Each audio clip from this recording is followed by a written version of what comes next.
Di sini, tolong Anda lihat saya, saudara.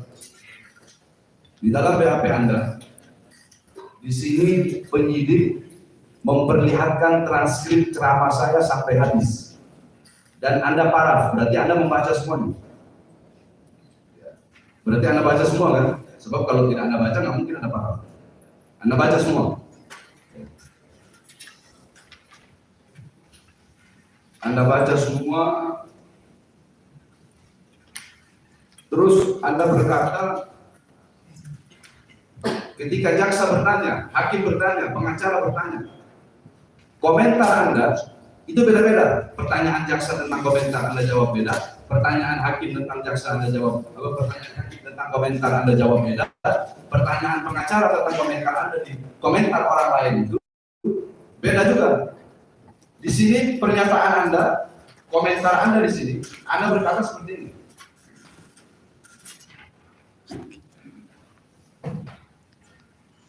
Kalau pinter nggak keluar-keluar, nggak jelas, serang sana sini. Kalau pinter ngajarin agama dengan baik.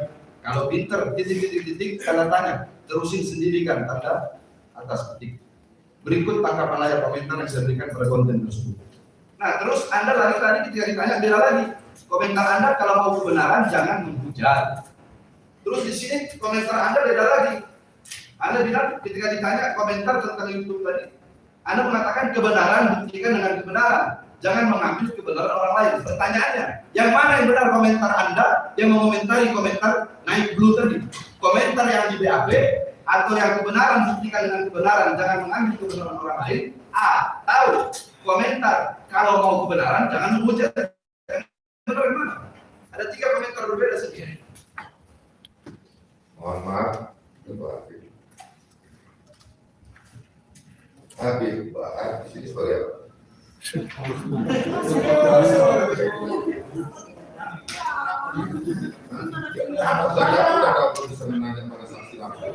Bisa.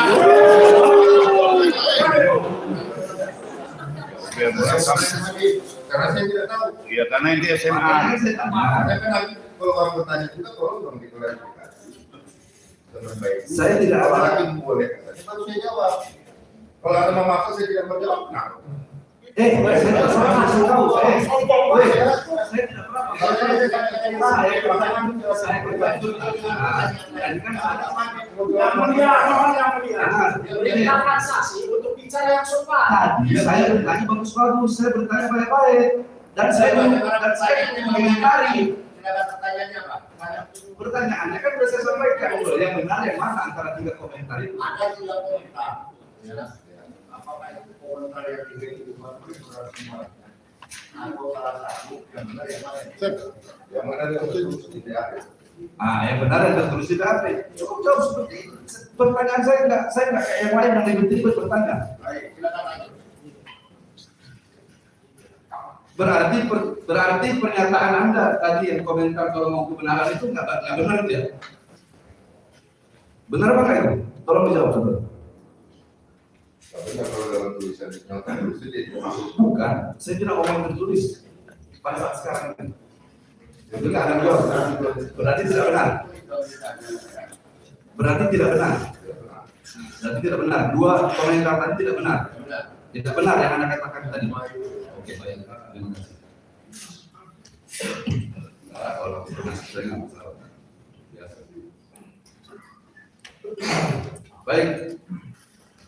Di sini Anda mengatakan, di sini Anda melihat semua ya, saudara Ardi, transkripnya ceramah Anda melihat semua kan? Lihat semua secara ini. Iya, Anda lihat, maksudnya Anda baca gitu kan? Ada nggak yang Anda tangkap? Ya dari semua isi ceramah transkrip di sini yang Anda tangkap, ada nggak beberapa yang Anda tangkap?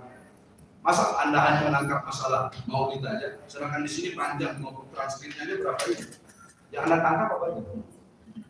Pembicaraan Habib. Iya, dari semua yang Anda baca dan yang Anda paham. Transkrip ceramah di sini sebab penyidik dari awal Yang ceramah. saya ingat sedikit, yang saya ingat sedikit. Apa yang Anda ingat? Coba. Yang saya ingat ketika Habib mengucap cerita tentang Habib Rizik. Yang kedua, kita umat Islam wajib bela Habib, ulama, ustaz. Baik. Sekarang saya ingin bertanya, ketika saya ceramah di sini, saya ada bahas dalam kitab Khawashi Syarwani ala Tuhfatil Muhtaj, karangan Imam Syarwani. Kitab Khawashi itu adalah hasyiah daripada kitab Tuhfatul Muhtaj Al-Imam Ibnu Hajar Al-Haytami. Tuhfatul Muhtaj Ibnu Hajar Al-Haytami adalah syarah daripada kitab Minhaj Imam Nawawi. Di situ menjelaskan, inna afdhalal layali huwa lailatul maulid syarif. Sesungguhnya malam yang paling mulia, malam yang paling utama, malam yang paling agung adalah malam kelahiran Nabi Muhammad. Di situ ada ceramah dan di transkrip itu ditulis di sini. Anda mendengar itu? Terus tadi kenapa Anda bilang hanya Maulid Habib Rizik saja? Tadi saya menerangkan di dalam ceramahnya Habib Bakar itu tentang Maulid, tapi kenapa digantikan dengan kejadian-kejadian Habib Rizik? Oh, jadi kenapa? Tapi Anda tahu ada ceramah Maulid kan tahu? Tidak. Keutamaan Maulid yang saya tuangkan dalam ceramah saya Anda tahu? Tahu saya itu. Anda tahu tidak? Habib menerangkan tentang risalah tentang Maulid. Iya. Tapi yang saya bilang kenapa? Saya tahu. Pertanyaan saya, Anda tahu apa tidak? Di dalam ceramah ini keutamaan yang saya sampaikan tentang Maulid Nabi, Anda tahu, Anda lihat apa tidak? Kalau keutamaan saya tidak tahu hanya. Tadi barusan saya ngomong keutamaan Maulid. Iya, cerita Habib tentang Maulid Nabi itu saya tahu. Tapi saya tidak mengikuti keseluruhannya. Tapi kalau Habib menyebutkan nama Habib Rizik, kenapa sih? Ini kan iya, itu kan yang Anda permasalahkan. Itu kan yang Anda permasalahkan. Saya tidak bertanya masalah itu nanti saya bertanya. Yang saya pertanyakan, apakah Anda tahu tentang keutamaan Maulid? Ya, bukan yang ada dalam ceramah saya yang ditranskrip dan yang Anda paraf, berarti kan Anda baca. Pertanyaan itu apakah Anda tahu keutamaan-keutamaannya? Transkripsi ada. Berarti Anda tidak tahu, berarti Anda hanya fokus pada kenapa kok Habib menggandakan Maulid dengan Habib Rizik? Begitu? Ya. Baik. Saya ingin bertanya kepada Anda. Berarti kan maksud Anda kan nggak nyambung gitu kan? Iya kan? Nggak nyambung kan? Maulid terus sama Habib Rizik. Apa nyambungnya di mana? Begitu kan? Baik.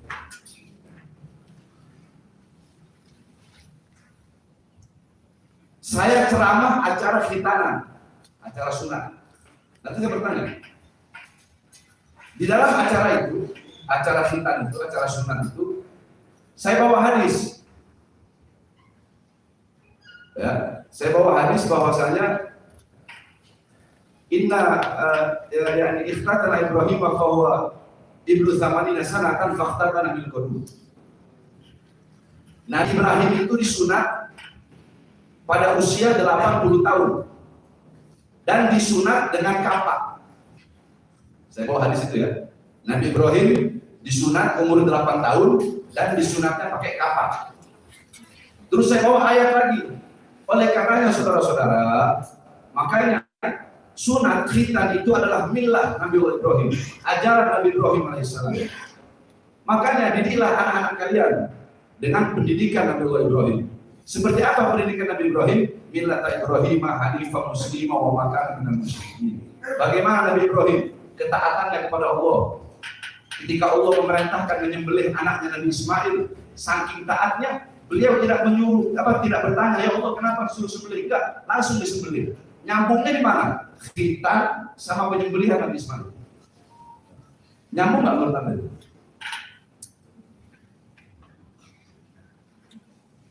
Antara kita dengan tadi penyembelihan Nabi Ismail, nyambung nggak? Logikanya nyambung. Dan terus kenapa kok ini Anda bilang nggak nyambung? Sedangkan Habib Rizik itu prokesnya karena Maulid. Saya ceramah bahas Maulid. Sedangkan ketika saya ceramah bahas khitan sunat saja, itu ketika saya kaitkan dengan penyembelihan Nabi Ismail, Anda bilang nyambung. Kenapa kok ini Anda bilang nggak nyambung? Ya nggak nyambung. Artinya begini, pola pikir saya sama pola pikir Anda berbeda. kan Habib yang menyampaikan konsep untuk maulid. Makanya Ceramah itu. Anda bilang, Ada komen si Tatang ini tadi, ya saya kira kalau begini aja. iya. Maksud tujuan Anda saya tahu. Anda tidak mempermasalahkan. Yang Anda permasalahkan cuma satu kan. Yang nggak nyambung Habib Bahari membahas maulid, tapi menggandengkan Habib Rizik kan begitu kan? Iya kan? Nah makanya saya bertanya kepada Anda, nyambung nggak ketika saya bahas masalah yunat orang, tapi ada kaitannya dengan Nabi Ismail menyembelih anaknya, apa Nabi Ibrahim menyembelih Nabi Ismail, nyambung nggak? Nyambung bongkar potongnya. Antara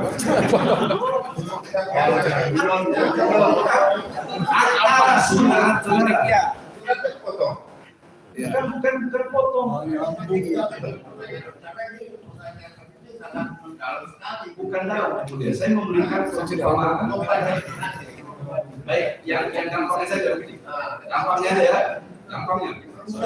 gampangnya.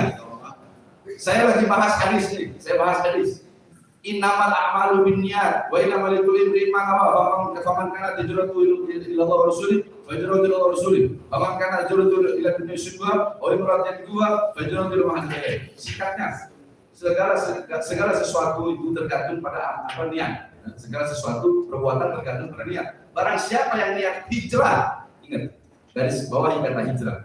Barang siapa yang niat hijrah karena Allah, maka hijrahnya karena Allah. Hijrah, ya. Hijrah. Nah, ketika saya membahas hadis tersebut, pembahasan saya luas.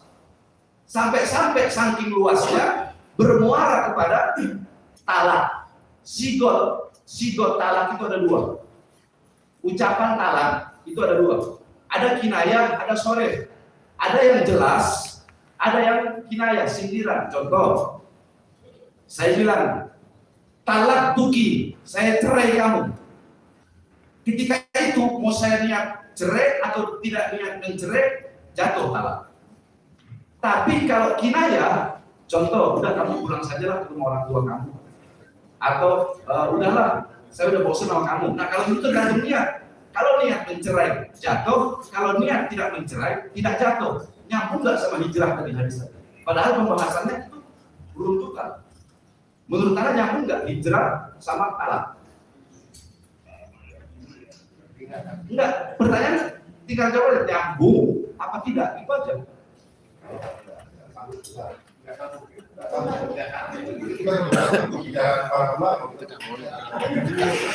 Anda orang awam ya. Baik, Anda orang awam. Baik. Anda orang awam. Anda sebagai orang awam, tapi di sini Anda mengatakan tidak patut seorang ulama, ya, tidak patut seorang ulama menyampaikan, ya ini apa kata tadi pendapatnya,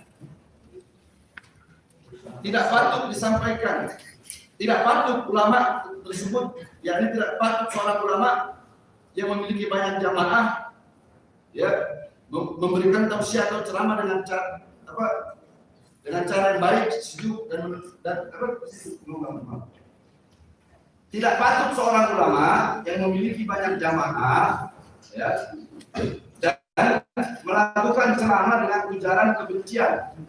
Ini komentar yang ditanya tadi oleh provokatif, ujaran kebencian. Anda bilang tidak patut kan seorang ulama? Maka saya bertanya kepada Anda, apakah patut orang awam seperti Anda? Orang awam seperti Anda, apakah patut memberikan pernyataan bahwasanya tidak patut seorang ulama itu menyampaikan apa yang harus disampaikan menurut apa yang diyakini benar? Patut tidak? Anda sebagai orang awam bisa saja. Berarti derajat Anda lebih tinggi dari ulama ya? Saya tidak mengaku derajat saya lebih tinggi. Bukan, Anda kan dibatasi. Punyanya si Om. Tidak, Anda jawab. Makanya saya bilang tadi kan saya tidak mengikuti akun yang Habib Bahar. Saya tahu di sini pernyataan Anda. Pernyataan Anda tidak patut seorang ulama menyampaikan ceramah provokasi dan ujaran kebencian. Nah, pertanyaan saya, berarti kan di sini kan Anda menganggap saya ulama, tapi saya tidak menganggap diri saya ulama. Berarti kan Anda menganggap saya ulama. Di sini juga ada. Anda bilang tidak patut seorang ulama menyampaikan ceramah dengan ujaran kebencian yang provokatif. Nah, pernyataan saya, apakah patut Anda sebagai seorang awam mendikte atau menyampaikan pernyataan bahwa saya tidak patut bagi seorang ulama itu melakukan ceramah ujaran kebencian yang apa yang disampaikan itu diyakini oleh ulama itu benar? Patut apa tidak Anda seperti itu? Enggak, pertanyaan, jawab aja patut apa tidak? Tinggal itu aja jawabannya. Jawab aja patut enggak Anda sebagai awam mendikte ulama? Jawab aja. Sebabnya begitu apa? Saya tidak tanya sebab, jawab aja patut apa tidak? Pertanyaan saya simpel. Patut apa tidak? Jawab aja. Tidak patut. Baik, catat itu. Tidak patut. Tidak patut. Berarti Anda jujur. Enggak perlu biar aja. Berarti Anda jujur. Saudara, pusing. Kebohongan akan kalah sebelum berperang dengan kebenaran. Itu yang Anda harus tahu. Kebohongan akan kalah lebih dulu sebelum berperang dengan kebenaran. Di sini Anda berkata, dari tadi saya dengar Anda bilang kebenaran bagaikan matahari yang akan selalu bersinar walaupun di hadapan orang-orang yang buta. Apakah Anda tahu? Nah, terus saya tidak bertanya banyak-banyak kepada Anda.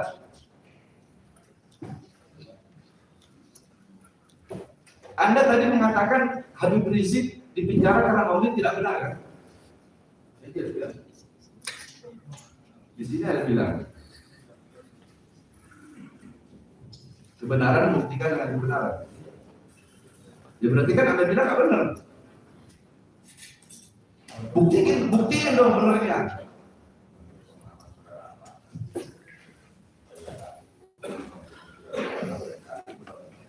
Kalau pernyataan kebenaran adalah mencari kebenaran, mencari masing-masing aja Pak. Kita tidak menuju orangnya. Jadi menurut pemahaman Iya.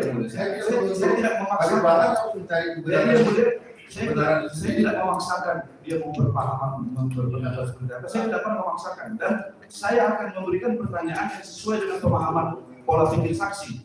Saya bisa saja memberikan pertanyaan-pertanyaan yang tidak sesuai, yang tidak sanggup dia untuk menjawabnya. Tapi tidak, saya memberi pertanyaan sesuai dengan kapasitas otak dan pemikiran untuk memahami pertanyaan tersebut. Sehingga bisa diukur dari mana, seperti apa, sebesar apa kadar kapasitas pemikiran Anda. Anda berkata, jangan mencampuri politik. Jadi agama jangan dicampurkan dengan politik. Gitu kan? Di mana? Maksud Anda Habib Rizik karena berkaitan dengan politik. Anda tahu dari mana kalau kasus Habib Rizik maulid itu berkaitan dengan politik? Iya, Anda tahu dari mana? Anda bisa tahu dari mana kalau kasus Habib Rizik itu kental muatan politiknya? Berarti Anda yakin itu? menurut pengetahuan saudara apa gitu? Iya Pak, bicara ini ya. Berapa? Bicara tulisan ini ya. Media contohnya apa? Ada lah. Karena saudara menyebut Habib Rizik berkaitan dengan politik. Nah, yang saya tanya, Anda bisa tahu dari mana dan di mana kaitan politik Habib Rizik? Habib Rizik itu berpolitik, politiknya di mana? Politik itu begini, punya partai itu politik, dekat dengan penguasa itu politik. Ya. Habib Rizik dekat dengan penguasa, Habib Rizik penjilat penguasa, Habib Rizik koruptor, Habib Rizik mengkhianati rakyat, Habib Rizik mengkhianati bangsa. Sehingga Anda bisa mengatakan seperti itu. Jawab. Kalau dia tidak mengkhianati bangsa, tidak ingin segala macam, kita tidak tersangkut dalam kasus. Lah, apa urusannya? Ini masalah maulid. Anda tahu dari mana kalau Habib Rizik ini kaitan dengan politik? Itu bukan kaitan politiknya sudah dia Ini pendapat saksi. Jadi saksi itu karena pengalaman dan pengetahuannya. Ya. Kalau ditanya itu, nah, juga tidak kenapa. ya berarti begini, saudara. Saya bertanya, berarti Anda yakin kalau kasus Habib Rizik kental dengan muatan politik? Iya dong. Berarti Anda yakin? Alhamdulillah. Berarti Habib Rizik masuk dalam penjara, yakin keyakinan saksi dari TPU kental dengan muatan politik. Allahu Akbar. Habib ini apakah begitu? Kenapa sudah? Dia kan kental dengan muatan politik. Politik itu atau bagaimana? Ya, bagus. Allahu Akbar. Ajib saksi. Ya. Bagus. Jujur. Terus Anda bilang banyak yang setuju. Dari semua komen yang Anda baca, banyak yang setuju. Anda berkata begitu kan? Ya. Terima kasih. Itu Anda sudah jujur juga. Sekarang memang dari laporan banyak yang setuju. Nah terus Anda mengatakan tuangkan agama dalam agama. Jangan campur adukkan agama dengan dunia. Anda berkata seperti itu. Itu pemahaman Anda. Berarti agama tidak boleh dicampur adukkan dengan dunia. Terus untuk apa Anda hidup di dunia? Sedangkan Anda beragama. Agama itu mengatur semuanya. Bahkan urusan kencing aja diatur sama Anda. Sekarang saya tanya, perempuan nikah itu urusan dunia bukan? Dunia ada kaitan dengan agama? Di Indonesia ada pernikahan apa namanya? KUA. Ada KUA berarti berkaitan dengan agama. Syariah, agama nggak? Muamalah, transaksi jual beli apa? Itu agama bukan? Ada bank muamalah, ada syariah, ada bank syariah. Berarti berkaitan dengan dunia atau pemerintah berkaitan dengan agama. Berkaitan, berarti dari pernyataan Anda salah. Berkaitan.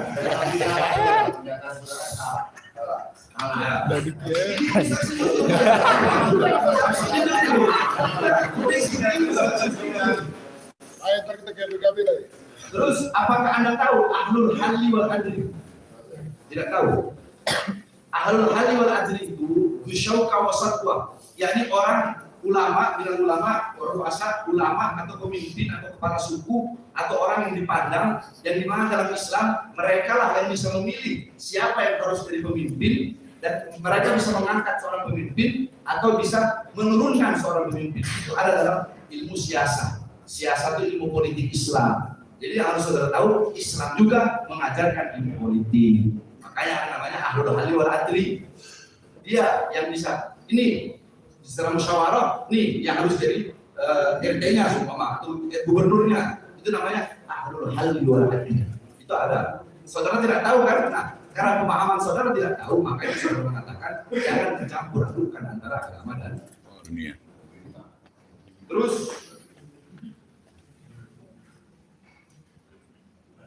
udah, bagi Anda cukup. Terima kasih atas kejujuran Anda. Sekali lagi, kebohongan tidak akan pernah. Kebohongan akan kalah sebelum berperang dengan kebenaran. Kepada Ibu Ringke ya. Nah, kalau ngomong sama perempuan agak pelan. Iya, sebab kami orang Indonesia Timur diajarkan menghormati perempuan. Perempuan kami taruh di depan. Kayak mahkota. Allah. Siapapun mau agama.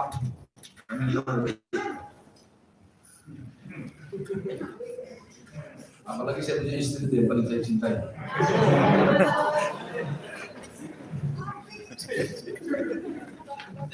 Baik, saya bacakan komentar Anda ya. Aku bukan seorang muslim. Saya sering melihat ceramah-ceramah ustaz yang lain. Tapi yang ini provokatif. Pertanyaan saya beda dari pengacara-pengacara. Pertanyaan saya, pernah nggak Anda melihat ceramah saya lain? Tidak pernah. Baik, saya ingin bertanya ya. Tolong menjawab ya. Jawab pakai, tolong Ibu Ringke jawab pakai hati nurani. Ya. Saya pernah ceramah seperti ini. Man ada bimbingan faqad ada bunyi hadis. Rasulullah, Nabi kami, Nabi Muhammad bersabda, barang siapa yang memusuhi, menyakiti seorang kafir zimmi. Kafir zimmi itu adalah orang di luar Islam tapi tinggal di mayoritas Islam. Itu namanya kafir zimmi. Nah, kata Rasulullah, barang siapa Muslim, seorang Islam yang memusuhinya atau menyakitinya, sama seperti memusuhiku dan sama seperti menyakitinya. Pernah tidak Anda dengar sama saja? Nah, kalau andaikan setelah Anda dengar itu, apa pendapat Anda tentang hadis tersebut dan sama saja? Hah? Sejuk indah. Indah, sejuk. Satu. Damai. Dua. Ya. Man qatala mu'ahadan lam yarih ra'ihatal jannah. Barang siapa seorang muslim yang membunuh orang kafir di luar Islam, apapun, Kristen, Protestan, Katolik, Buddha, Hindu, tapi ini di luar Islam, orang di luar Islam ini dia hidup damai. Terus si muslim ini membunuh orang tersebut. Kayak orang-orang yang suka ngebom itu kan banyak tuh. Suka ngebom ini, teroris suka ngebom gereja atau ngebom apa, atau membunuh orang-orang yang di luar Islam. Nah, muslim yang membunuh itu, sedangkan orang di luar Islam ini dia hidup damai, tapi dibunuh, maka muslim yang membunuh itu, kata Nabi kami Nabi Muhammad, tidak akan bisa mencium bau surga. Bagaimana pendapat ibu? Sama seperti yang tadi. Indah, Ya. sejuk, Ya. kasih sayang, Ya. cinta. Ya.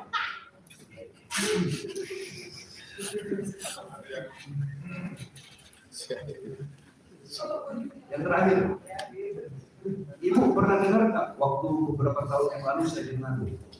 Waktu saya pulang kampung ke Manado, acara haul saya punya apa? Saya dicegat oleh beberapa oknum ormas dari agama Kristen. Enggak. Ketika saya dicegat, saya tetap hadir karena saya putra Manado, asli. Ketika saya hadir, saya ceramah. Itu dari mana-mana, dari Ternate, dari Sulawesi Selatan, Makassar, dari Ambon, dari Palu, Poso, Gorontalo, semua hampir dari seluruh Indonesia Timur telepon saya untuk pengen datang ke Manado karena tidak terima melihat saya dicegat. Tapi apa kata saya? Tidak usah. Dan di dalam ceramah saya bisa saja saya memprovokasi karena itu udah hampir perang. Tapi apa isi ceramah saya? Ibu tahu?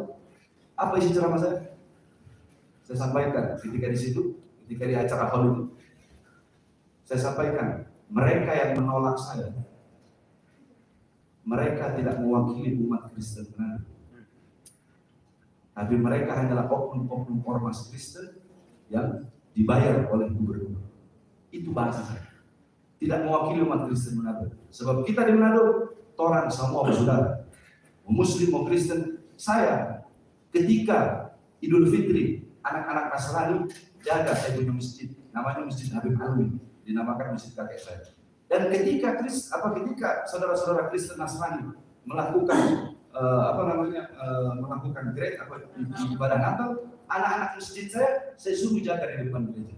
Bagaimana menurut Anda ceramah saya tadi dan perlakuan kita di Manado? Indah? Ya, indah. Damai, sejuk, provokasi? Tidak. Nah, terus pertanyaannya, kenapa Anda hanya melihat itu saja? Kenapa Anda tidak mencari tahu lebih jauh siapa sosok Bahar bin Ali Muslim? Karena kan pas buka lihat langsung tuh di Baik. Nah, sekarang terakhir. Sudah saya jelaskan. Kebenarannya sudah Anda tahu kan? ya. Kebenarannya sudah Anda tahu. Maksudnya sudah saya jelasin tadi, Anda tahu kan? Barusan yang saya jelasin. Oh ya. Nah, terakhir, bagaimana pendapat Anda tentang saya? Apakah seperti yang diberitakan media-media? Setelah Anda tahu apa yang saya sampaikan tadi? Apakah? Tidak. Terus seperti apa pendapat Anda? Setelah Anda tahu kenyataannya seperti itu? Ya kalau yang tadi saat ini Habib bicarakan ya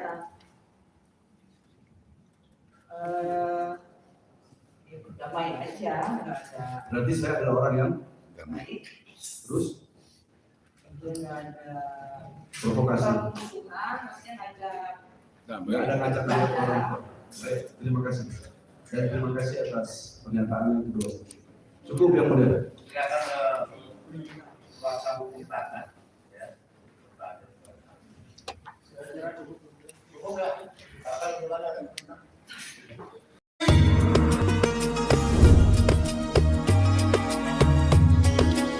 Jangan lupa untuk like, subscribe, dan nyalakan tombol loncengnya biar kalian dapat notifikasi gratis dari kami. Terima kasih.